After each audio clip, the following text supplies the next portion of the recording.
Time. Danny Kruger. Madam Deputy Speaker, and can I congratulate the Honourable Lady for her luck in drawing her name out of the hat, but really in the drafting and the presentation of the bill today, which I'm delighted to support. The fact is we have over 4 million people who are unpaid carers for loved ones in this country, and most of them women over 50. They are very common to us all as constituency MPs. I can think of a whole number of people who have been in touch with me about the challenges that they face with the system of getting support, but also just the challenges of what it means to be an unpaid carer. And while we can all do everything we can as legislators to ensure that support for them is better than it is, that the process, particularly for applying for help, is smoother, the reality is that they are, as the Honourable Lady says, they're working all the hours that there are, and ultimately they are dependent on themselves and on their own friends and family and the networks that they have to support them. And I honour them for everything they do. They are, in a sense, the backbone of our country and our communities and the foundation of our national life. In the words of Queen, they make the rocking world go round, Madam Deputy Speaker, and I do honour them for it. I haven't quoted the whole lyric. So this is a very welcome bill, and I'm very pleased to hear that the government is supporting it, of course. We did make a commitment in our manifesto, and there were plans in 2019 to bring a bill forward along these lines, and of course it's a shame that it's taken this long to get there, but as I say, I'm very pleased that we are supporting this. Of course, the fact is that many employers extend these sorts of flexibilities to their staff anyway, because they're good people. I was very struck by what the Minister said in winding up the earlier debate about the importance that employers, like himself, place on their reputation. And their primary reputation that they have is what their staff say about them, the people who work with them, who see them, and who, in a sense, know them best as employers. And that reputation matters hugely. And therefore, it's no surprise that we all come across employers who do the right thing and are flexible and sympathetic to their staff who have caring responsibilities.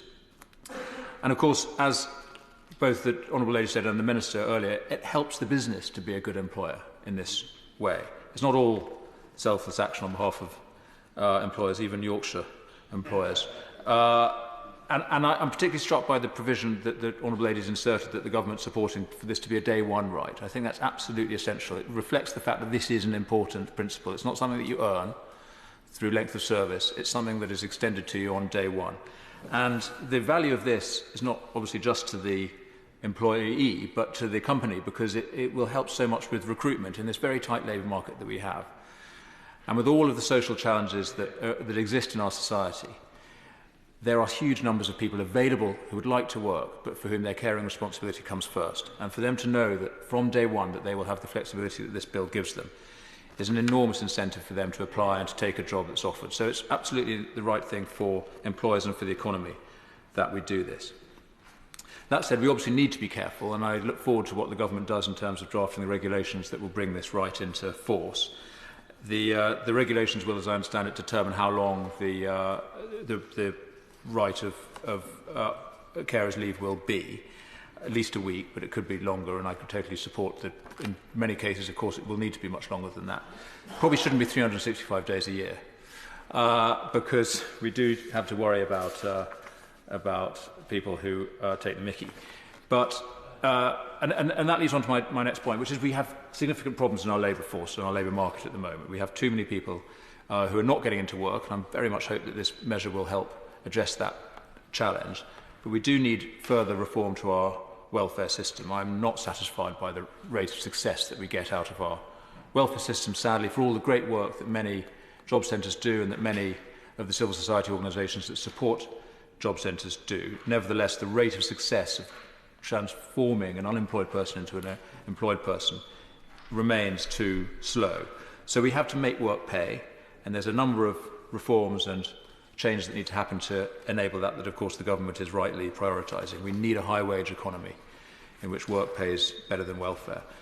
We need to, I think, strengthen the conditionality around certain benefits to ensure that people understand that benefits are dependent on them looking for work and taking work when it's offered. But thirdly, and to the point of this bill, we need greater flexibility in the arrangements that people have in their employment. And I want to end with this general point, which I think this bill speaks very well to. A concern I have about our whole economic model and the way in which we conceive of work is that we have a very individualistic attitude to what you are as a worker. We think that work and life are these separate spheres, and that when you're an employee, when you're a worker, your private life has no bearing on your work. And in a sense, you can understand that. You know, people need to leave their home life behind when they come to work. We will have to do that in our jobs. You need to be a professional. But it's not fair to say that people have these entirely separate spheres. And as the member for North East Fife emphasised in her speech, increasingly people live a portfolio life. Life changes for all of us. Things happen.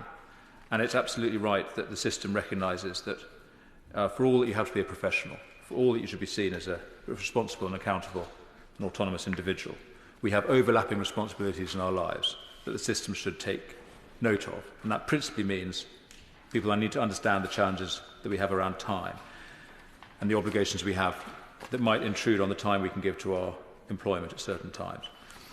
So I want to just applaud the provision that the Honourable Lady hopes will be in the regulations, which is to extend the right to people who have responsibilities to their neighbours, obligations and relationships outside the home. I think that's absolutely right. And she mentioned the great benefit of COVID. I think we should acknowledge that good things happened as a result of the lockdown, which was the way that neighbourhoods were strengthened and the obligations to people you might not have known well before suddenly became real.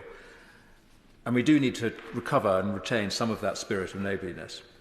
And I think this bill might help with that. But best of all is the support that this bill gives to family life. I think we need to recognise families and the obligations that we have to our relations, our children, our elderly dependents, much more in the general system of regulation. I recognise that through the benefit reform which the Conservative-led government over the last 10 years introduced, universal credit now properly recognises family obligations in the benefit system. I think the next stage of that is to recognise family obligations in the tax system, which at the moment remains much too individualistic and disregards the obligations that people have. Almost every other country, comparable country, European countries, North American countries, recognise family obligations in the tax system. Uniquely, the UK doesn't. And the result is that people with young children or with adult dependents are penalised through the tax system in a way that in other countries they are supported. And I think that is fundamentally what we need to change. But I do honour the Honourable Lady's bill, and I very much look forward to supporting it through the lobby. James Sunderland.